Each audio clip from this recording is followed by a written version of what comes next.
जे ठेवलेली पात्र आहेत त्यामध्ये एक अत्यंत शेवटचं आहे गर्गमुनीचं. गर्गमुनी त्यांनी गाळला नाही, त्याला ठेवला तिकडे. तर गर्गमुनीची गोष्ट अशी की गर्गमुनीचा रोल बिचाराचा शेवटी येतो आणि तो गर्गमुनी जर नाटकाच्या सुरुवातीला मेकअप लावून तयार झाला आणि नाटक तेव्हा 5-5.5 तास चालायचं, म्हणजे ते येईपर्यंत गर्गमुनीच्या 2 झोपा पूर्ण झालेल्या असायच्या त्याची एंट्री येईपर्यंत.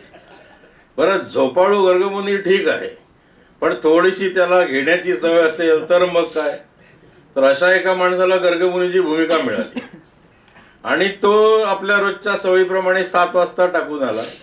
मेकअप थोडा केला, पुन्हा तो टाकून आला. नाही, मला लक्ष, मी बरोबर संपवतो. पुन्हा तो टाकून आला, सगळे वेश घालून बसला. नाटक सुरू झालं आणि अगदी शेवटी याची एंट्री आणि बलराम मारायला जातो चिडून अर्जुनाला. तर हा बलरामा, अरे अर्जुनाला मारून सुभद्रेला वैधव्य आणणार काय, असं आहे. आणि मग तो म्हणतो बलराम, नाही महाराज, पण बघा याने कसा आमचा विश्वासघात केला आणि काय केला. अरे अरे असं करू नको. तर यदूचा आणि कुरूंचा फार पूर्वीचा संबंध आहे. तर मग काय आता याला काय करायचं म्हणतो. काही करू नको गुरु महाराज, आता यावर उपाय काय.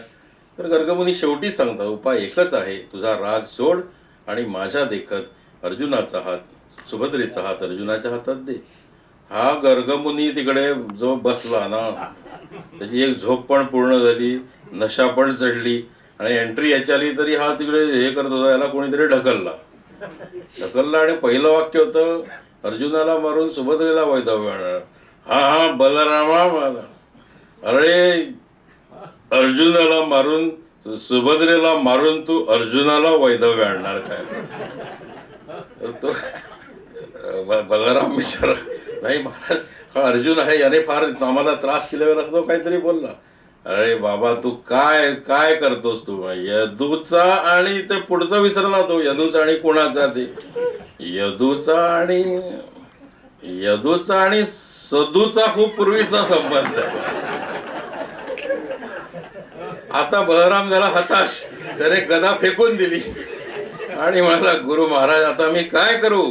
यांची अजून कुठे उतरली होती गर्गमुनी. असं कर बाळा माले, या अर्जुनाच्या देखत सुभद्रेचा हात माझ्या हातात दे. त्यामुळे असं हे सौभद्र आहे, जे कधी कोमेजणार नाही, जे कधीही जुनं होणार नाही. अशा एका नाटकाचा एक नवीन असा प्रत्यय सुरेश वाळवेंनी आम्हाला दिलेला आहे.